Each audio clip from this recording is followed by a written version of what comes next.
اندر کہ آپ نے ایک چادر پھیلائی، آپ اس کے نیچے تھے، آپ نے حضرت علی کو بلا لیا، حسن اور حسین کو بلا لیا اور حضرت فاطمہ رضی اللہ عنہ کو بلا لیا، اور آپ نے ارادہ فرمایا مباہلہ کا، کیونکہ اس میں آ رہا ہے نا وَأَبْنَاءَنَا وَأَبْنَاءَكُمْ وَنِسَاءَنَا وَنِسَاءَكُمْ وَأَنفُسَنَا وَأَنفُسَكُمْ، آپ نے ان کو بلا لیا اور مباہلے کا ارادہ فرمایا۔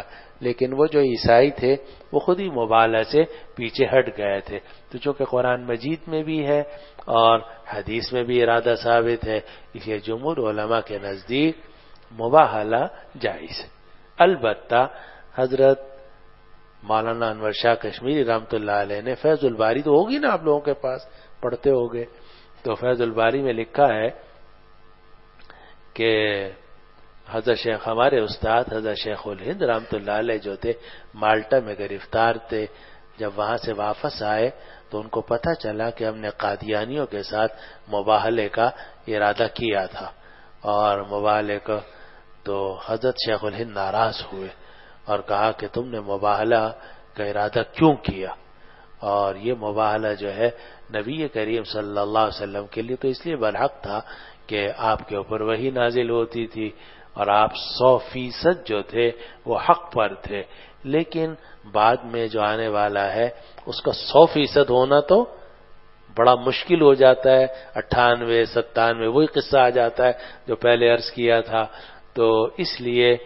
اور یہ بھی فرمایا کہ نبی کریم صلی اللہ علیہ وسلم کو تو اللہ تعالیٰ کی طرف سے حکم ہوا تھا، تمہیں کون سا اللہ تعالیٰ کی طرف سے حکم ہوا تھا کہ جناب تم مباہلہ کرو، اور یہ بھی حضرت علامہ انور شاہ کشمیری رحمۃ اللہ نے لکھا کہ استدراج بھی تو ہو سکتا ہے کہ وقتی طور پر کسی کافر کو فتح ہو جائے، ہو سکتا ہے، نہیں ہو سکتا ہے، جیسے دنیاوی جنگ کے اندر کافر کو فتح عارضی ہو سکتی ہے، نہیں ہو سکتی ہے، اسی طرح استدراج کے طور پر اگر عارضی طور پر ظاہری کامیابی کافروں کو نظر آئے تو ہو سکتی ہے، اس لیے حضرت علامہ انور شاہ کشمیری رحمہ اللہ فرماتے ہیں کہ ہمارے استاد حضرت مولانا شیخ الہند مولانا محمود حسن صاحب قدس اللہ سرہ نے ہم پر ناراضگی کا اظہار کیا تھا کہ تمہیں مباہلہ نہیں کرنا چاہیے۔ یہ حضرت شیخ الہند اور علامہ انور شاہ کشمیری رحمۃ اللہ علیہ کا مقولہ میں نے آپ کو سنا دیا، ورنہ فی نفسی ہی مباہلہ جمہور علماء کے نزدیک جائز۔ چلو یہ سوال کہاں کدھر؟ جو مسائل علماء کرام کے درمیان مختلف فی ہے یا مجتہد فی ہے، اس میں مباہلے کا کیا ہو؟ جب متفق علیہ میں یہ صورت ہے، ابھی تو جو میں قادیانیوں کے ساتھ جو مسئلہ ہے وہ کوئی مختلف فی تو نہیں ہے، وہ تو اختلاف حق اور باطل کا ہے، ایک طرف حق ہی حق ہے، دوسری طرف باطل ہی باطل ہے، لیکن وہاں بھی حضرت شیخ رحمۃ اللہ علیہ جو ہے وہ مباہلے کی اجازت نہیں دے رہے ہیں، تو جو مسائل مختلف فیہا ہیں ان کے اندر مباہلے کی کیسے اجازت ہوگی؟ دیکھو نبی جو ہے نا وہ 100% برحق ہوتا ہے اپنے موقف میں بھی، اپنی تعبیر میں بھی، اپنی نیت میں بھی، اور آپ کا اگر اہل باطل کے ساتھ مباہلہ ہو تو اس کا امکان ہے کہ آپ مسئلے کے اندر 100% درست ہوں، لیکن تعبیر جو ہے وہ 100% درست نہ ہو، اور اس کا بھی امکان ہے کہ نیت جو ہے یعنی مسئلہ بھی صحیح آپ ہو، نیت بھی صحیح ہو، معاف کیجئے، مسئلہ بھی صحیح ہو، تعبیر بھی صحیح ہو، مگر نیت میں کھوٹ آ جائے۔ امکان ہے یا نہیں ہے؟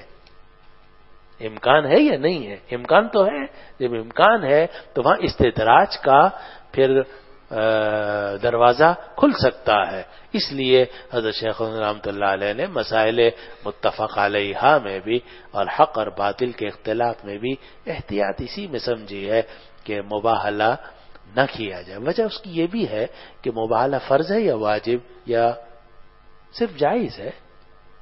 یہ تو صرف جائز ہے، کوئی کرنا چاہے تو کر سکے، عند جماہیر العلماء یہ جائز ہے، کوئی واجب تو نہیں ہے۔ اور جب ایک واجب نہیں ہے چیز اور آپ کو اپنے اوپر اپنے نیت پر اگر اطمینان پوری طرح نہیں ہے، پھر احتیاط اسی میں ہے کہ نہ کیا جائے۔ چلو جناب استاد جی، آپ کون ہیں؟ ہاں حضرت عبداللہ بن مسعود رضی اللہ تعالیٰ عنہ فرمایا کرتے تھے کہ جو شخص چاہتا ہے میں اس کے ساتھ اس بات میں مباہلہ کرنے کے لیے تیار ہوں کہ سورہ یہ جو حضرت عبداللہ ابن مسعود رضی اللہ عنہ نے فرمایا اس لیے کہ جمہور علماء مبالغے کو جائز قرار دیتے ہیں۔ میں تو 3 مرتبہ کہا، تو یہ تو میں نے تو کم از کم 3 مرتبہ یہ بات کہی ہے کہ جمہور علماء کے نزدیک مبالغہ جائز ہے۔ تو یہ تو حق اور باطل کی بات نہیں تھی۔ نہیں، یہ جمہور علماء کی میں بات کر رہا ہوں کہ جمہور علماء کے نزدیک مبالغہ جائز ہے۔ البتہ حضرت شیخ الہند اور علامہ انور شاہ کشمیری رحمۃ اللہ علیہ فرماتے ہیں کہ احتیاط کے خلاف ہے۔ دیکھو نا، آپ میری بات سمجھتے نہیں ہو، جب سمجھتے نہیں ہو تو آپ کے ذہن میں اشکالات پیدا ہوتے ہیں۔ میں تو یہ 3 مرتبہ کہا ہے، 3 مرتبہ تو یقیناً کہا ہے، اور کہو تو میں 4تھی مرتبہ کہہ دیتا ہوں کہ مباہلہ جائز ہے عند جماہیر العلماء، بس بات ختم ہو گئی۔ عند جماہیر العلماء، عند جماہیر العلماء، عند جماہیر المحدثین والمفسرین والفقہاء، بات ختم ہو گئی۔ مبالغہ کے جواز یا عدم جواز پر نہیں، یہ تو حضرت عبداللہ ابن مسعود رضی اللہ عنہ کا جو قول تھا یہ حق اور باطل کے درمیان تو نہیں تھا، جس کی وجہ سے کہ سورہ بقرہ طولہ یہ سورہ بقرہ کسرا کے بعد نازل ہوئی ہے۔ اصل میں ہر جگہ معنی حقیقی مراد نہیں ہوتا، بلکہ بہت ساری جگہوں میں معنی مجازی مراد ہوتا ہے۔ اور یہ جو آ رہا ہے کہ اگر کوئی چاہے تو میں اس سے مبالغہ کرنے کے لیے تیار ہوں، تو بسا اوقات اس کا معنی حقیقی مراد نہیں ہوتا کہ میں ضرور مباہلہ کروں گا۔ یہ ایسے ہی ہے کہ اللہ تیری ناک رگڑ دے اور اللہ تیری ماں کو گم کر دے، ثقیلت کا امک وغیرہ وغیرہ، ان سب کے اندر معنی حقیقی مراد نہیں ہوتا بلکہ معنی مجازی مراد ہوتا ہے۔ اور عبداللہ بن مسعود رضی اللہ عنہ کا مقصد یہ ہوتا ہے کہ میں جو بات کہہ رہا ہوں وہ 100% صحیح کہہ رہا ہوں، کہو تو مبالغہ کر لوں۔ مطلب یہ ہے کہ میں تو اس پر 100% ڈٹا ہوا ہوں اور مجھے اس میں کوئی شک نہیں ہے، لیکن یہ مطلب نہیں کہ میں ضرور مبالغہ کروں گا، یہ نہیں ہے، بلکہ اگر تم کہو تو میں کر لیتا ہوں۔ اور ارادہ مباہلہ کا تو نبی کریم صلی اللہ علیہ وسلم نے بھی ارادہ فرمایا تھا، کوئی اور بھی اگر ارادہ کرنا چاہے تو کر سکتا، فی نفسی جائز۔ استاد جی ہاں زیارت تو کرایا کرو نا۔ 191 ہاں جی، اہل نجران کے قصے کو سامنے رکھتے ہوئے بعض لوگ یہ کہتے ہیں نجران، ہاں ان کے قصے کو سامنے رکھتے ہوئے بعض لوگ یہ کہتے ہیں کہ اسلام امن کا مذہب صرف اسی صورت میں ہے جب جزیہ وصول کر لے، اگر ان کو جزیہ نہ دیا جائے تو یہ جنگ کا مذہب ہے، امن کا مذہب نہیں۔ میں سمجھا نہیں آپ کا سوال، یعنی یا تو اسلام ہوگا اور یا جزیہ اور تیسری کوئی صورت نہیں، تیسری کوئی صورت نہیں، حالانکہ قرآن مجید میں ہے وَإِمَّا مَنًّا بَعْدُ وَإِمَّا فِدَاءً حَتَّى تَضَعَ الْحَرْبُ أَوْزَارَهَا ذَلِكَ۔ فدا کے اندر تو جزیہ آتا ہے اور من کے مطلب احسان کہ کچھ نہ لیا جائے۔ تم لوگ تو قرآن نہیں پڑھتے نا سر، نہیں واللہ میں صحیح کہہ رہا ہوں، آپ لوگ نہ قرآن پڑھتے ہو نہ حدیث پڑھتے ہو، اور آپ کو پتہ بھی نہیں ہے کہ قرآن میں کیا ہے اور قرآن کی آیتیں کتنی ہیں، اس میں کیا کیا آیا ہے، حدیثیں بھی آپ نہیں پڑھتے، اور نہ آپ قرآن پڑھنا چاہتے ہو نہ حدیث پڑھنا چاہتے ہو، آپ کہانیاں پڑھنا چاہتے ہو، کہانیوں میں آپ نے عمریں گزاری ہیں، وہی کہانیاں آپ کو پریشان کرتی ہیں، اسی لیے جب ان کہانیوں کا قرآن حدیث سے تعارض آتا ہے تو اب آپ پریشان ہو جاتے ہو کہ ہم قرآن حدیث کو لیں ان کہانیوں کو لیں، تو آپ یہ کوشش کرتے ہو کہ وہ جو 8 سال کی کہانیاں ادھر چلے جائیں، اب قرآن و حدیث کو احترام کے ساتھ ایک سائڈ پہ رکھ دیں۔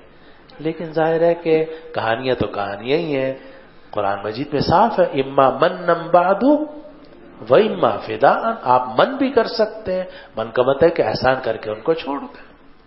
چلو جی، اور یہ جو آپ نے صلح حدیبیہ میں معاہدہ کیا تھا، اس میں کون سا جزیہ لیا تھا آپ نے؟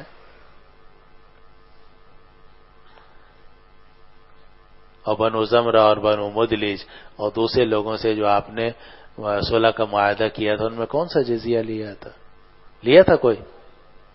ابھی کیا جواب دو گے ان سب باتوں کا؟ اور صاحب بات کہنا آسان ہوتا ہے لیکن اس کے پھر دلائل مہیا کرنا قرآن حدیث سے یہ بہت مشکل. یہ سب کہانیاں ہیں جو آپ لوگ کرتے رہتے ہیں. چلو جی جی سوال کہاں زیارت کراؤ. ہاں جا. سر یہ دوسری آیت شریف میں جو آتا ہے اعوذ باللہ من الشیطان الرجیم قاتل الذین لا یؤمنون، آخر میں ہے حتی یؤتوا الجزیۃ عن ید وهم صاغرون. تو اس کا کیا مطلب؟ ہاں اس مفسرین نے لکھا کہ یہاں ایک صورت ذکر کی گئی ہے جزیہ کی، لیکن وَإِمَّا مَنًّا بَعْدُ وَإِمَّا فِدَاءً میں من کی صورت بھی ذکر کی گئی ہے. اس لیے تینوں صورتیں جائز ہیں، یا اسلام ہو یا جزیہ ہو یا صلح کا معاہدہ ہو. اور صلح کا معاہدہ کئی مرتبہ نبی کریم صلی اللہ علیہ وسلم نے کیا، بنو زمرہ سے، بنو مدلج سے اور دوسرے لوگوں سے اور ان سے اور مشرکین مکہ سے، مگر آپ نے جزیہ نہیں لیا. تو تینوں صورتیں جائز حتیٰ یوت. اب دیکھو جو اچھا سوال کیا ماشاءاللہ انہوں نے کہ فَإِمَّا مَنًّا بَعْدُ وَإِمَّا فِدَاءً میں جزیے کا ذکر نہیں، وہاں جزیے کا ذکر ہے، تو وہ بھی صحیح ہے اور یہ بھی صحیح ہے. تو کئی تین صورتیں ہو گئی، اسلام ہو یا جزیہ ہو یا ان کے ساتھ من یا صلح کا معاملہ ہو. یہ سب تینوں صورتیں شرعاً جائز. چلو جی. نام مجاہد حسین، والد کا نام اللہ داد، تعلق خانوال پنجاب سے ہے، درجہ اولا سے درجہ رابعہ تک جامعہ دارالعلوم کبیر والا میں پڑھا اور درجہ خامسہ اور سادسہ جامعہ قاسمیہ شرف الاسلام چوک سروت شہید ضلع مظفر گڑھ میں پڑھا. تم نے تو پورا پتہ ہی بتا دیا. چلو ہاں. اور گزشتہ سال سے تاحال جامعہ اعظم کی ہوں. چلو زیر تعلیم ہوں. کیوں بھئی یہ مہمان ہے کون ہے؟ تو کہاں بیٹھتے ہو؟ جاؤ پھر اوپر ہی جاؤ اپنے علاقے میں. چلو جانا. ہاں جی بسم اللہ. بسم اللہ الرحمن الرحیم. باب قصۃ عمان والبحرین بالسند المتصل منا الى الامام الهمام الحافظ الحجہ امیر المؤمنین فی الحدیث ابی عبداللہ محمد بن اسماعیل بن ابراہیم بن المغیرہ بن بردزبہ الجوفی البخاری رحمہ اللہ تعالی قال حدثنا قتیبہ بن سعید قال حدثنا سفیان سامع بن المنکدر جابر بن عبداللہ یقول رضی اللہ عنہ یقول قال علی رسول اللہ صلی اللہ علیہ وسلم لو قد جاء مال البحرین لقد آتیتک ہاکذا وہاکذا وہاکذا ثلاثا فلم یقدم مال البحرین حتی قبض رسول اللہ صلی اللہ علیہ وسلم فلما قدم علی ابی بکر امر منادیا فنادى من كان له عند النبي صلی اللہ علیہ وسلم دین او عدۃ فلیاتنی. قال جابر رضی اللہ عنہ فجئت ابا بکر فاخبرته ان النبي صلی اللہ علیہ وسلم قال لو جاء مال البحرین اعطیتک هكذا وهكذا ثلاثا قال فاعطانی. قال جابر رضی اللہ عنہ فلقيت ابا بکر بعد ذلك فسالته فلم يعطني ثم اعطيته فلم يعطني ثم اعطيته الثالثه فلم يعطني فقلت له قد اعطيتك فلم تعطني ثم اعطيتك فلم تعطني ثم اعطيتك فلم تعطني فإما أن تعطيني وإما أن تبخل عني. فقال أقلت تبخل عني وأي داء أدوى من البخل؟ قالها ثلاثا ما منعتك من مرة إلا وأنا أريد أن أعطيك عن عمرو عن محمد بن علي. قال سمعت جابر بن عبد الله رضي الله عنه وعنهم يقول جئته فقال لي أبو بكر عدها فعددتها فوجدتها 500 فقال خذ مثلها مرتين. یہ باب ہے عمان اور بحرین کے قصے کے بارے میں. روایت نقل کی سفیان ابن عیینہ، وہ کہتے ہیں کہ ابن المنکدر نے جابر ابن عبداللہ رضی اللہ عنہ کو سنا اور وہ فرماتے تھے کہ مجھ سے رسول اللہ صلی اللہ علیہ وسلم نے وعدہ کیا تھا کہ اگر بحرین کا مال آ گیا تو میں تمہیں اتنا اور اتنا اور اتنا 3 مرتبہ دوں گا. آپ نے دونوں ہاتھوں سے اشارہ فرمایا کہ اگر بحرین کا مال آئے گا تمہیں اتنا اور اتنا اور اتنا دوں گا.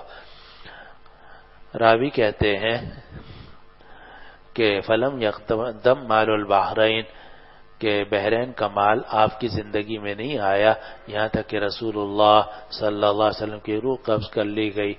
پھر جب وہ مال ابو بکر رضی اللہ عنہ کے زمانے میں آیا تو حضرت ابو بکر رضی اللہ عنہ نے حکم دیا کہ اعلان کرنے والے کو کہ اس نے اعلان کیا کہ جس آدمی کا نبی کریم صلی اللہ علیہ وسلم کی طرف کوئی قرضہ ہو یا کوئی آپ نے اس سے وعدہ کیا ہو، عیدتن وعدن کے معنی میں ہے کہ وعدہ کیا ہو، تو وہ میرے پاس آئے۔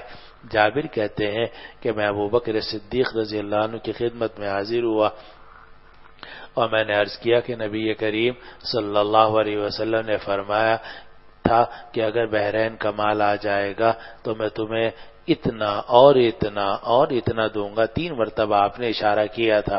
قال فاعطانی، جابر ابن عبداللہ کہتے ہیں کہ ابو بکر صدیق نے مجھے وہ دے دیا۔ لیکن یہ روایت مختصر ہے اور آگے جو قال جابر آ رہا ہے اس میں مزید تفصیل ہے۔ جابر کہتے ہیں کہ فلقیت ابا بکر بعد ذلک، کہ میری ملاقات ہوئی ابو بکر سے اس کے بعد۔ کس کے بعد؟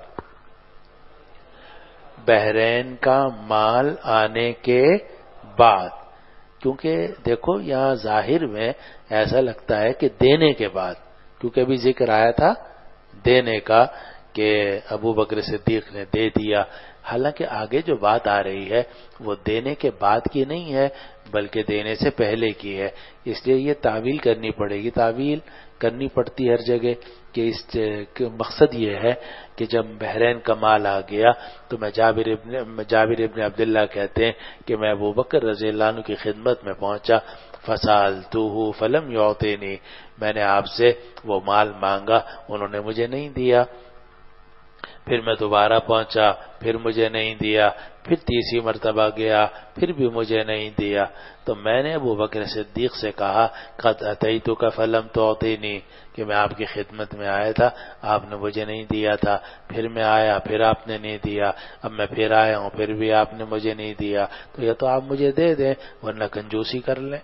فَإِمَّا أَن تُعْطِيَنِي وَإِمَّا أَن تَبْخَلَ عَنِّي، تو یا تو آپ مجھے دے دیں، وَإِمَّا أَن تَبْخَلَ عَنِّي، یا مجھ سے بخل کر لیں یعنی کنجوسی کر لیں۔ ابو بکر صدیق نے کہا یہ تم نے کیا کہہ دیا، اقلت تبخل عنی، یہ تم نے کیا کہہ دیا کہ تم بخل کر لو اور کنجوسی کر لو۔ وَأَيُّ دَاءٍ أَدْوَأُ مِنَ الْبُخْلِ، بخل سے بڑھ کے کون سی بیماری ہو سکتی ہے؟ کیا مطلب کہ اللہ تعالیٰ بخل سے محفوظ رکھے۔ اور یہ جو ابو بکر صدیق نے شروع میں نہیں دیا تھا اس لیے کہ اعلان یہ ہوا تھا کہ من کان لہ دین او عیدۃ، اور جابر ابن عبداللہ کا دین تھا یا وعدہ تھا؟ وعدہ تھا۔ تو ابو بکر صدیق پہلے جو قرضے تھے جو بیت المال کے اوپر تھے، قید احترازی قرضے جو بیت المال کے اوپر تھے وہ ابو بکر صدیق رضی اللہ عنہ ادا کر رہے تھے اور چاہتے تھے کہ پہلے قرضوں کی طرف سے اطمینان ہو جائے پھر میں وعدے پورے کروں گا، اس لیے آپ نے جابر ابن عبداللہ کو دوسرے مرحلے میں رکھا تھا۔ جابر ابن عبداللہ 3 مرتبہ گئے، تینوں مرتبہ ایسا ہوا، انہوں نے پھر وہ جملہ کہا تو ابو بکر صدیق نے اس کے جواب میں کہا یہ تم نے کیا کہہ دیا، اقلت تبخلوا عنی، کیا تم نے یہ کہا ہے کہ آپ مجھ سے بخل کر لیں؟ کون سی بیماری بخل سے بڑھ کے ہو سکتی ہے؟ قالها ثلاثا، اور 3 مرتبہ یہ جملہ فرمایا أي داء أدوأ من البخل، أي داء أدوأ من البخل، اور پھر فرمایا کہ میں نے تمہیں کسی بھی مرتبہ منع نہیں کیا تھا مگر یہ کہ میں تمہیں دینا ہی چاہتا تھا۔ اور عامر ابن دینار نے محمد باقر سے جو بیٹے علی زین العابدین کے ان سے روایت کی کہ میں نے جابر ابن عبداللہ رضی اللہ عنہ کو سنا، وہ فرماتے تھے کہ میں ابو بکر صدیق کے پاس آیا تو ابو بکر نے مجھ سے کہا گنو، یعنی دونوں ہاتھوں میں جتنے بھر سکتے ہو بھرو پھر گنو۔ میں نے ان کو گنا تو وہ 500 تھے، کہا کہ ان 500 جیسے 2 مرتبہ اور لے لو۔ چلو جی، باب قدوم الاشعریین و اہل الیمن، وقال ابو موسیٰ عن النبی صلی اللہ علیہ وسلم ہم منی وانا منہم۔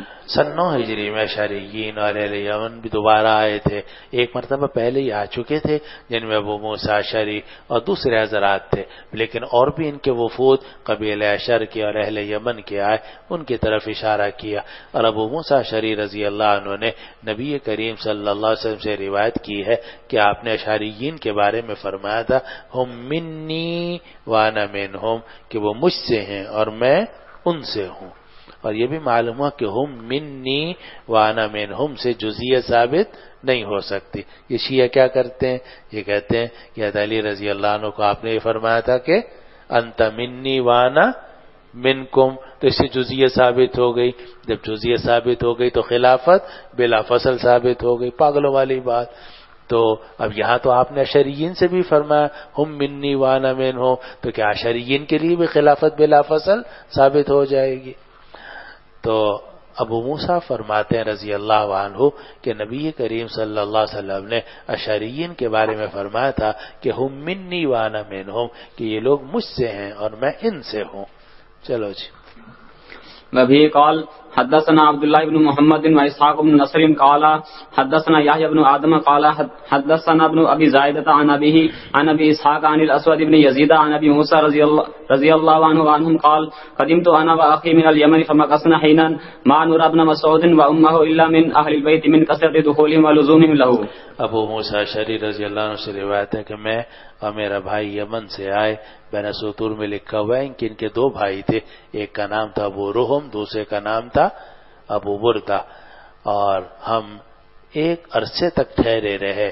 ہم نہیں خیال کرتے تھے بانورا، ہم نہیں گمان کرتے تھے عبداللہ ابن مسعود کو اور ان کی امی کو، مگر یہ کہ یہ بھی اہل بیت میں سے ہیں، من کثرت دخولہم ولزومہم لہو، اس لیے کہ کثرت سے یہ داخل ہوتے تھے گھر کے اندر اور کثرت سے یہ گھر میں رہا کرتے تھے۔ تو عبداللہ ابن مسعود رضی اللہ عنہ اور ان کی والدہ اتنے نبی کریم صلی اللہ علیہ وسلم کے ساتھ ساتھ رہتے تھے، قریب رہتے تھے، گھر میں رہتے تھے کہ ابو موسیٰ اشعری یہ سمجھتے تھے کہ یہ بھی اہل بیت میں سے ہیں، یعنی گھر ہی میں رہتے ہیں یہ، حالانکہ گھر میں سے تو نہیں رہتے تھے لیکن آنے جانے کی وجہ سے یہ سمجھتے تھے کہ یہ بھی اہل بیت کے اندر شامل ہیں۔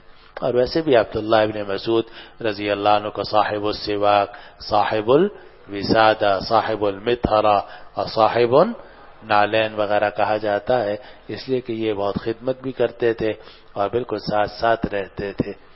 اور احناف کا مذہب جو ہے وہ بھی زیادہ تر ثابت ہے حضرت عبداللہ ابن مسعود اور حضرت علی رضی اللہ عنہما سے، کیونکہ یہی دونوں کوفہ میں تھے، اور جو احناف کا مذہب ہے وہ اہل کوفہ کا مذہب ہے، اور اہل کوفہ نے زیادہ تر استدلال کیا ہے حضرت علی اور حضرت عبداللہ ابن مسعود، حضرت حذیفہ رضی اللہ عنہ، ان حضرات سے، اور یہ کبار صحابہ میں سے ہیں اور گھر کے اندر کے رہنے والے ہیں، خلوت اور جلوت کو جاننے والے ہیں، اس لیے حضرت علی اور حضرت عبداللہ ابن مسعود رضی اللہ عنہ کے جو اقوال ہیں وہ زیادہ تر ماخذ ہیں احناف کا۔ چلو جی۔ وبه قال حدثنا ابو نعيم قال حدثنا عبد السلام عن ايوب عن ابي قلابه عن زهد رحمه الله تعالى قال لما قدم ابو موسى رضي الله عنه اكرم هذا الحي من جرم وان لجلوس عنده وهو يتغدى دجاجا وفي القوم رجل جالس فدعاه الى الغداء فقال اني رايته ياكل شيئا فكذرته قال هلما فاني رايت النبي صلى الله عليه وسلم ياكله قال انی حلفت ان لا آکلہ فقال هلما اخبرك عن يمينك انا اتينا النبي صلى الله عليه وسلم نفر من الاشعريين فاستحملناه فابى ان يحملنا فاستحملناه فحلف ان لا يحملنا ثم لم يلبث النبي صلى الله عليه وسلم عن أتي بنهب إبل فأمر لنا بخمس زود فلما قبضناها قلنا تغفلنا النبي صلى الله عليه وسلم يمينه لا نفلح بعدها أبدا فأتيته فقلت يا رسول الله إنك حلفت أن لا تحملنا وقد حملتنا قال أجل ولكن لا أعرف على يمين فأرى غيرها خيرا منها إلا أتيت الذي هو خير منها۔ زاہدہ میں جرمی کہتے ہیں کہ جب حضرت ابو موسیٰ اشعری رضی اللہ عنہ تشریف لائے، کہاں تشریف لائے؟ یمن، کیونکہ یہ بات پیچھے گزری ہے کہ نبی کریم صلی اللہ علیہ وسلم نے حضرت معاذ بن جبل اور ابو موسیٰ اشعری رضی اللہ عنہ کو یمن کی طرف بھیجا تھا، حضرت معاذ کو بھیجا تھا شمالی یمن کی طرف اور ابو موسیٰ اشعری کو بھیجا تھا جنوبی یمن کی طرف، اور آپ نے فرمایا یسرا ولا تعسرا۔ تو جب یہ ابو موسیٰ اشعری یمن تشریف لے گئے تو وہاں زاہدہ میں جرمی کا یہ قصہ پیش آیا جو یہاں لکھا ہوا ہے۔ زاہدہ میں جرمی کہتے ہیں کہ جب ابو موسیٰ تشریف لائے تو انہوں نے جرم کے اس قبیلے کی بڑی عزت کی، اور اکرم ھذا الحی من جرم، انہوں نے جرم قبیلے کے اس قبیلے کی عزت کی۔ وَإِنَّا لَجُلُوسٌ عِندَهُ، اور ہم وہ آپ کے پاس بیٹھے ہوئے تھے. وہ یتغدی دجاجا، اور حال یہ تھا کہ ابو موسیٰ اشعری رضی اللہ عنہ جو تھے وہ مرغی کھا رہے تھے صبح کے کھانے میں، اور قوم کے اندر ایک آدمی تھا جو بیٹھا ہوا تھا. اب یہاں تو صرف یہ بات ہے کہ قوم کے اندر ایک آدمی بیٹھا ہوا تھا، لیکن ترمذی اور دوسری روایات سے یہ بات معلوم ہوتی ہے کہ وہ آدمی کوئی اور نہیں تھا، وہ خود یہ زہدم جرمی تھے. لیکن انہوں نے اپنا ذکر ایسا کیا ہے جیسا کہ کوئی غائب کا ذکر ہوتا ہے، ورنہ حقیقت میں یہ واقعہ خود کس کے ساتھ ہوا ہے؟ زہدم جرمی. تو کہنا یوں چاہیے تھا کہ میں بھی وہاں بیٹھا ہوا تھا، میں نے یہ کہا، لیکن ان کو غائب کے صیغے کے ساتھ ذکر، اپنے آپ کو غائب کے صیغے کے ساتھ ذکر کر کے یہ کہا کہ وہاں ایک آدمی بیٹھا ہوا تھا، اور اس کو ابو موسیٰ اشعری نے کھانے کی طرف دعوت دی کہ آؤ تم بھی کھا لو مرغی. فقال انی رأیتہ یأکل شیئا فقذرتہ، تو اس آدمی نے کہا کہ میں نے اس مرغی کو دیکھا تھا کہ یہ ایک ایسی چیز کھا رہی تھی جس کو میں گندا سمجھتا ہوں، کیونکہ مرغی تو مرغی ہوتی، کہیں بھی ٹھونگ مار دی نالی میں ادھر ادھر، تو انہوں نے کہیں مرغی دیکھی تھی کہ اس طرح وہ ٹھونگ مار رہی تھی، تو کہا جی میں نہیں کھاتا، میں نے دیکھا تھا کہ یہ ایک ایسی چیز کھا رہی تھی جس کو میں ناپسند کرتا ہوں. اور یہاں تو روایت میں نہیں ہے، لیکن دوسری روایات سے یہ بات معلوم ہوتی ہے کہ انہوں نے کہا کہ میں نے قسم بھی کھا لی تھی کہ میں مرغی نہیں کھاؤں گا. کہا چھوڑو قسم وسم چھوڑو اور قسم کا کفارہ تو کھا لو. قال ہلم، تو ابو موسیٰ اشعری رضی اللہ عنہ نے فرمایا آؤ، کیونکہ میں نے نبی کریم صلی اللہ علیہ وسلم کو کھاتے ہوئے دیکھا ہے. کیا چیز کھاتے ہوئے دیکھا ہے؟ مرغی کھاتے ہوئے دیکھا ہے. معلوم ہے کہ مرغی کا کھانا جائز ہے، اور آپ لوگوں کے ہاں سنت ہے. آپ لوگوں کے ہاں تو مرغی کا کھانا سنت ہے، لیکن علماء اور فقہاء رحمہم اللہ کے نزدیک مرغی کا کھانا جائز ہے، کیونکہ نبی کریم صلی اللہ علیہ وسلم سے اس کا کھانا ثابت ہے. تو میں نے نبی کریم صلی اللہ علیہ وسلم کو دیکھا ہے کہ آپ مرغی کھا رہے تھے. قال انی حلفت الا اکلہ، زہدم جرمی نے کہا کہ میں نے تو قسم کھا لی تھی کہ میں نہیں کھاؤں گا. قال ہلم اخبرک عن یمینک، تو ابو موسیٰ اشعری نے فرمایا کہ آؤ میں تمہیں بتلاتا ہوں تمہاری قسم کے بارے میں. پھر آگے واقعہ سنایا. وہ واقعہ تو آگے آ رہا ہے، خلاصہ اس کا یہ ہے کہ اگر کوئی آدمی غلط قسم کھا لے تو اس کے لیے مناسب یہ ہے کہ وہ قسم توڑ دے، اور توڑنے کے بعد اس کا کفارہ ادا کر دے. اور اسی لیے ایک روایت میں آتا ہے کہ جس آدمی نے قسم کھا لی ہے اور وہ قسم صحیح نہیں ہے، فَلْيُكَفِّرْ عَنْ يَمِينِهِ وَلْيَأْتِ بِالَّذِي هُوَ خَيْرٌ. یہ روایتیں آگے کتاب الیمین کے اندر آخر میں انشاءاللہ آ جائیں گی. ایک آدمی نے قسم کھا لی کہ میں بہن کے گھر نہیں جاؤں گا، ایک آدمی نے قسم کھا لی کہ میں فلاں حلال چیز نہیں کھاؤں گا، شہد نہیں کھاؤں گا یا فلاں چیز نہیں کھاؤں گا. اب ظاہر ہے کہ جس چیز کو اللہ نے حلال قرار دیا ہے یا صلہ رحمی جو واجب ہے، اگر اس کے خلاف کوئی قسم کھا لی جائے گی تو حکم کیا ہے کہ آدمی کو اپنی قسم توڑ دینی چاہیے اور قسم کا کفارہ دینا چاہیے.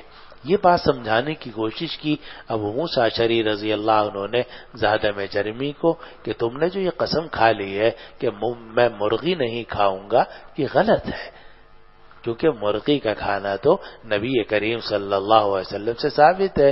اس لیے تمہیں چاہیے کہ تم مرغی کھا لو اور قسم کا کفارہ دو. اور پھر واقعہ نقل کیا ایک اور واقعہ کہ انا اتینا النبی صلی اللہ علیہ وسلم نفر من الاشعریین، کہ ہم نبی کریم صلی اللہ علیہ وسلم کی خدمت میں آئے اور ہم اشعریین کے کچھ لوگ تھے. اب یہ نفر من الاشعریین، یا تو اتینا کے اندر جو نحن ضمیر ہے اس سے بدل بنے گا. انا سے تو بدل نہیں بن سکتا مولانا. کیوں نہیں بن سکتا؟ کیونکہ انا تو منصوب ہے اس کا اسم، تو اور یہ ہے نفرون، اس لیے یا تو یہ بدل بنے گا کس سے؟ اتینا کی نحن ضمیر سے، یا یہ کہا جائے کہ یہاں مبتدا محذوف ہے اور عبارت یہ ہے کہ وَنَحْنُ نَفَرٌ مِّنَ الْأَشْعَرِيِّينَ، کہ ہم کچھ لوگ تھے اشعری لوگ، فَاسْتَحْمَلْنَاهُ، اور ہم نے آپ سے سواریاں طلب کی، فَأَبَىٰ أَن يَحْمِلَنَا، تو حضور صلی اللہ علیہ وسلم نے ہمیں سواری دینے سے انکار کر دیا. کیوں انکار کر دیا؟ اس لیے کہ اس وقت میں آپ کے پاس سواریاں نہیں تھی. یہ لوگ جہاد میں شریک ہونا چاہتے تھے مگر سواریاں نہیں تھی. رسول اللہ صلی اللہ علیہ وسلم سے سواریاں مانگی، آپ کے پاس بھی نہیں تھی، آپ نے انکار کر دیا. جب انہوں نے اصرار کیا کہ جب میں جہاد میں جانا ہے آپ سواریاں دے دیں، آپ نے قسم کھا لی خدا کی قسم نہیں دوں گا. فاستحملناہ، ہم نے آپ سے سواریاں مانگی، آپ نے قسم کھا لی کہ سواری نہیں دوں گا. ثم لم یلبث، پھر نبی کریم صلی اللہ علیہ وسلم نہیں ٹھہرے کہ آپ کے پاس لائے گئے کچھ اونٹ مال غنیمت کے. نہب سے مراد ہے لوٹ، لوٹ سے مراد یہاں مال غنیمت، اور مراد ہے کہ کچھ اونٹ لائے گئے مال غنیمت کے. اور دوسری روایات میں آپ پڑھیں گے کہ ان میں کئی اونٹ تھے، کچھ مال غنیمت کے تھے اور کچھ آپ نے خریدے تھے حضرت سعد ابن عبادہ رضی اللہ عنہ سے. فعمل لنا بخمس زود، تو ابو موسیٰ اشعری کہتے ہیں کہ آپ نے ہمیں ہمارے لیے حکم دیا 5 اونٹوں کا. جب ہم نے ان اونٹوں پر قبضہ کر لیا تو ہم نے یہ کہا کہ ہم نے نبی کریم صلی اللہ علیہ وسلم کو ان کے قسم سے غافل کر دیا ہے، کیونکہ انہوں نے اپنے کانوں سے سنا تھا کہ نبی کریم صلی اللہ علیہ وسلم نے قسم کھائی تھی. تو ان کو خیال یہ ہوا کہ آپ نے تو قسم کھائی تھی، پھر آپ نے ہمیں یہ 5 اونٹ دے دیے تو شاید آپ کو یاد نہیں رہا. ہمیں چاہیے کہ ہم رسول اللہ صلی اللہ علیہ وسلم کو جا کر بتا دیں کہ یا رسول اللہ آپ نے تو قسم کھائی تھی، آپ کے لیے ہمیں دینا صحیح نہیں ہوگا. تو میں نے عرض کیا فأتیتہ، بلکہ پیچھے سے لے لو، ہم نے کہا کہ تغفلنا النبی صلی اللہ علیہ وسلم یمینہ، کہ ہم نے نبی کریم صلی اللہ علیہ وسلم کو ان کے قسم سے غافل کر دیا، اب ہم کبھی بھی فلاح نہیں پائیں گے.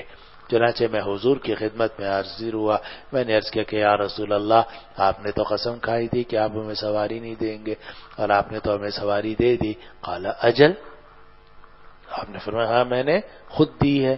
ولكن لا احلف على يمين فارى غيرها خيرا منها، لیکن میں قسم نہیں کھاتا کوئی قسم پھر دوسری چیز میں بہتر سمجھتا ہوں. الا اتيت الذي هو خير منها، تو مگر میں وہ کام کرتا ہوں جو بہتر ہے.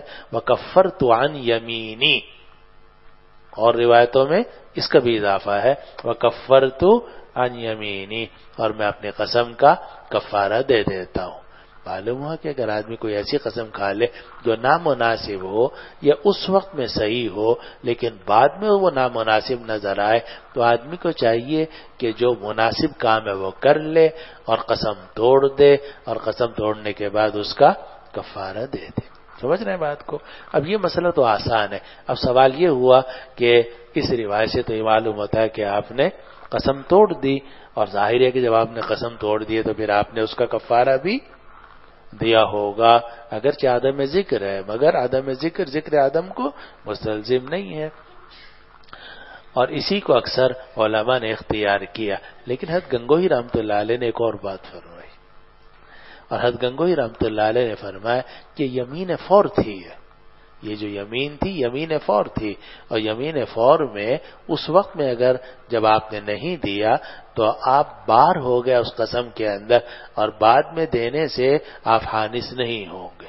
اس لیے نہ آپ کی قسم ٹوٹی اور نہ آپ کو قسم کا کفارہ دینے کی ضرورت پیش آئی.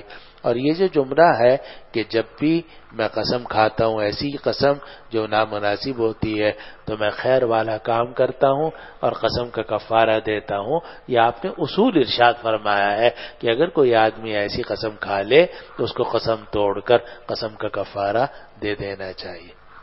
اور آپ نے سنا ہوگا کہ یمین فور ہوتی ہے، اور یمین فور کا مطلب یہ ہے کہ کسی خاص معاملے میں اسی خاص موقع پر فوری طور سے ایک قسم اٹھا لی جائے تو وہ صرف اسی محل کے اوپر بند رہتی ہے، وہ عام نہیں ہوتی. مثلا کوئی آپ سے اصرار کرے کہ بھئی چائے پی لو چائے پی لو چائے پی لو، آپ نے کہا خدا کی قسم چائے نہیں پیوں گا، کہہ دیا آپ نے. اب اگر آپ نے کہا خدا کی قسم چائے نہیں پیوں گا، الفاظ تو آپ کے عام ہے چائے نہیں پیوں گا، لیکن حقیقت میں آپ کا مقصد کیا ہے؟ کہ یہ جو اس وقت تم اصرار کر رہے ہو میرے اوپر، سر پہ مسلط ہو گئے ہو اور چائے کو فرض عین قرار دے رہے ہو، میں نہیں پیوں گا. تو یہ یمین فور کہلاتی ہے، جس کے الفاظ اگرچہ عام ہوتے ہیں مگر مخصوص مورد پر وہ خاص ہوتے ہیں. اور اگر آدمی اس وقت میں چائے نہ پیے، یعنی اس وقت میں وہ کام نہ کرے، تو وہ بار ہو جاتا ہے، یعنی اس کی قسم پوری ہو جاتی ہے. بعد میں اگر وہ قسم اس کی چیز پر عمل کرے گا، اس سے وہ حانث نہیں سمجھا جائے گا. تو یہ حضرت گنگوہی رحمۃ اللہ علیہ کا خیال ہے، اور بڑا عجیب خیال ہے، بڑے آدمی ہیں وہ. تو حضرت گنگوہی رحمۃ اللہ علیہ کا خیال یہ ہے کہ یہاں نبی کریم صلی اللہ علیہ وسلم کی قسم ٹوٹی بھی نہیں تھی، اس لیے کہ وہ جو یمین آپ نے اٹھائی تھی وہ یمین فور تھی. چلو جناب. وبه قال حدثنا عمرو بن علي قال حدثنا ابو عاصم قال حدثنا سفيان قال حدثنا ابو صخرة جامع بن شداد قال حدثنا سفيان بن محرز المازني قال حدثنا عمران بن حسين رضي الله عنهم قال جاءت بنو تميم الى رسول الله صلى الله عليه وسلم فقال ابشروا یا بنی تمیم قالوا اما اذ بشرتنا فآتنا فتغیر وجه رسول اللہ صلی اللہ علیہ وسلم فجاء ناس من اہل الیمن فقال النبی صلی اللہ علیہ وسلم اقبلوا البشرى اذ لم يقبلها بنو تمیم قالوا قد قبلنا یا رسول اللہ. یہ تو حدیث گزر گئی جی. وہ بھی قال نام محمد عاطف بن محمد سلیم 400 سے تعلق ہے. حفظ جامع تحسین قرآن نوشہرہ میں کیا، درجہ اولا اسلام آباد میں دارالعلوم زکریہ میں پڑھا، اور ثانیہ سے تاحال یہاں زیر تعلیم. بسم اللہ الرحمن الرحیم. وبالسند المتصل منا إلى الإمام الهمام الحافظ الحجة أمير المؤمنين في الحديث أبي عبد الله محمد بن إسماعيل بن إبراهيم بن المغيرة بن البردزبة الجعفي البخاري رحمه الله تعالى ومتعنا بعلومه وبركاته آمين. قال حدثني عبد الله بن محمد الجعفي قال حدثنا وهب بن جرير قال حدثنا شعبة عن إسماعيل بن أبي خالد عن قيس بن أبي حازم عن أبي مسعود رضي الله عنهما وعنهم أن النبي صلى الله عليه وسلم قال الإيمان هاهنا وأشار بيده إلى اليمن والجفاء وغلظ القلوب في الفدادين عند أصول أذناب الإبل من حيث تطلع قرناء الشيطان ربيع ومزر. روایت نقل کی ابو مسعود انصاری رضی اللہ عنہ سے. ایک عبداللہ ابن مسعود ہے، ایک ابو مسعود انصاری رضی اللہ عنہ. تو یہ ابو مسعود انصاری رضی اللہ عنہ کی روایت ہے کہ نبی کریم صلی اللہ علیہ وسلم نے فرمایا کہ ایمان یہاں ہے، اور اشارہ کیا اپنے دست مبارک سے یمن کی طرف. یعنی یمن کے جو لوگ ہیں، آگے آ رہا ہے کہ ان کے دل کی جھلیاں بھی نرم ہوتی ہیں، حق بات آرام سے قبول کر لیتے ہیں. یہ سخت دل نہیں ہوتے، نرم دل ہوتے ہیں. اور یہ نجد کے جو لوگ ہیں یہ سخت دل ہوتے ہیں، ان کو حق بات پہنچانا مشکل ہوتا ہے. یہ مقصد تھا آپ کا. تو یہاں آپ نے فرمایا الایمان ہا ہونا، ایمان یہاں ہے، اور آپ نے اشارہ کیا یمن کی طرف.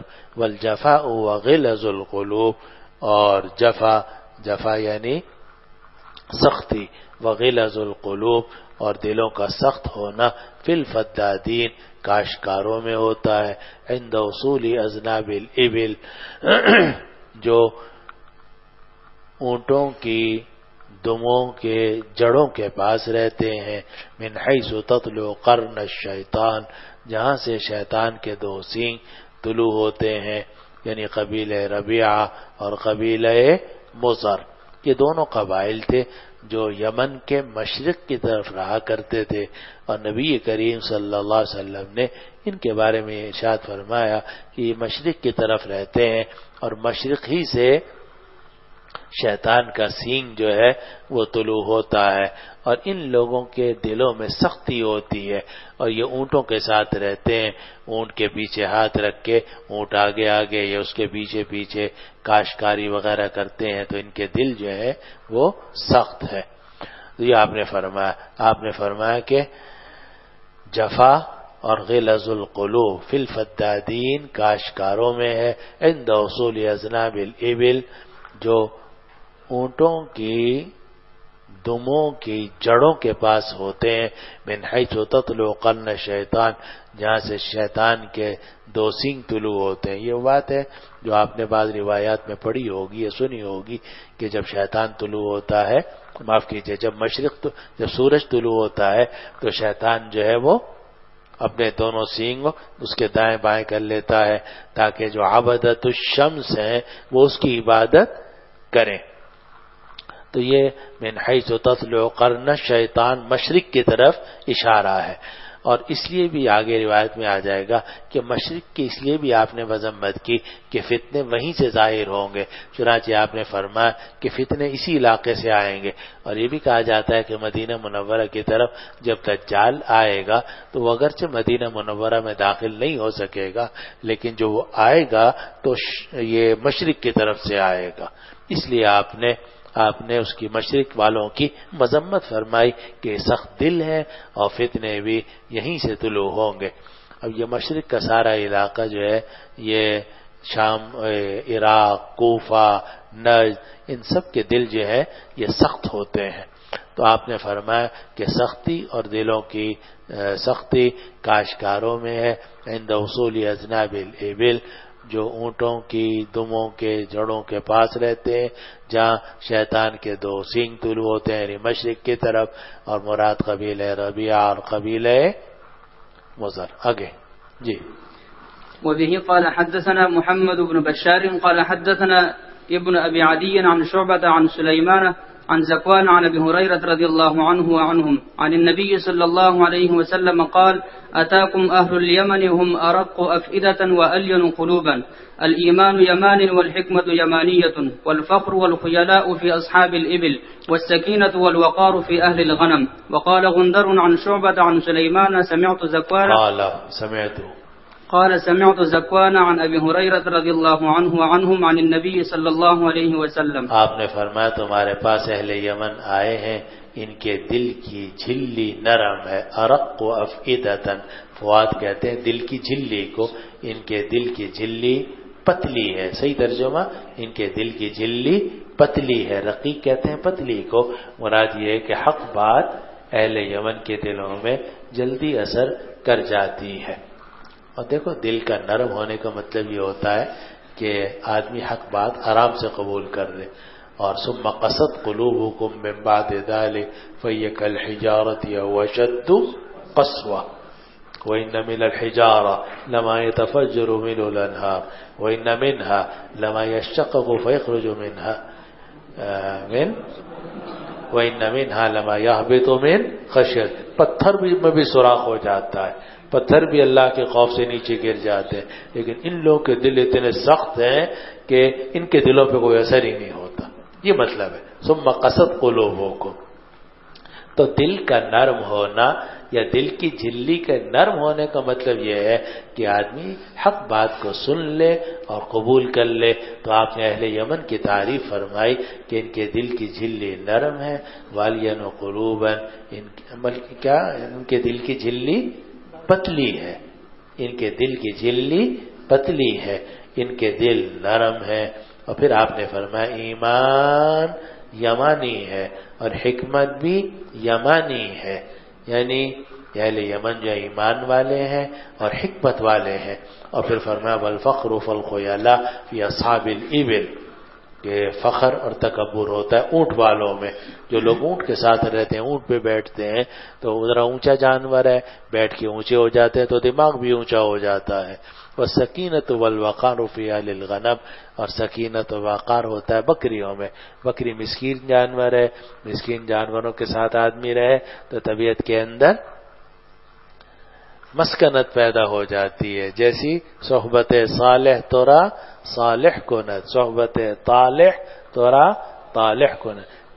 تو جیسی صحبت اختیار کرو گے، اگر آپ سخت لوگوں کی صحبت اختیار کرو گے آپ کے دل سخت ہو جائیں گے، نرم لوگوں کے دل صحبت نرم ہو جائیں گے۔ اونٹ اور سخت جانوروں کے ساتھ رہو گے تو آپ کے جو اعضاء ہیں اور دل ہے سخت ہو جائے گا، نرم جانوروں کے ساتھ رہو گے مسکنت پیدا ہوگی۔ اس لیے آپ نے فرمایا کہ جو اونٹ والے ہیں ان کے اندر فخر اور خیلاء ہوتا ہے، فخر خیلاء اپنے آپ کو کچھ خیال کرنا، تکبر کرنا. اور سکینت ہوتی ہے کس میں؟ بکریوں والوں میں. چلو جی اگلی روایت بھی ایک بلکہ دو روایت جلدی پڑھ لو، کچھ نہیں ہے ان میں. وبه قال حدثنا إسماعيل قال حدثني أخي عن سليمان عن ثور بن زيد عن أبي الغيث عن أبي هريرة رضي الله عنه وعنهم أن النبي صلى الله عليه وسلم قال الإيمان يماني والفتنة ها هنا وها هنا يطلع قرن الشيطان. ہاں ہونا یطلع قرن الشیطان. اب اس شیطان سے وہ شیطان کا سینگ یعنی مشرق بھی مراد ہو سکتا ہے اور شیطان سے دجال بھی مراد ہو سکتا ہے. تو صورت میں مطلب یہ ہوگا کہ شیطان کا سینگ یہیں سے طلوع ہوگا، یعنی دجال جو مدینے کی طرف آئے گا مشرق کی طرف سے آئے گا. جی.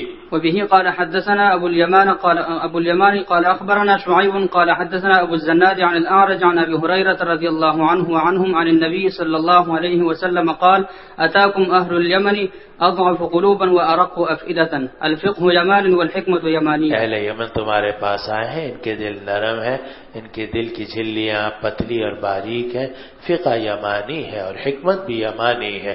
یعنی اہل یمن کو اللہ تعالیٰ نے ایمان بھی عطا کیا ہے اور حکمت اور فقہ بھی عطا کی ہے. واللہ سبحانہ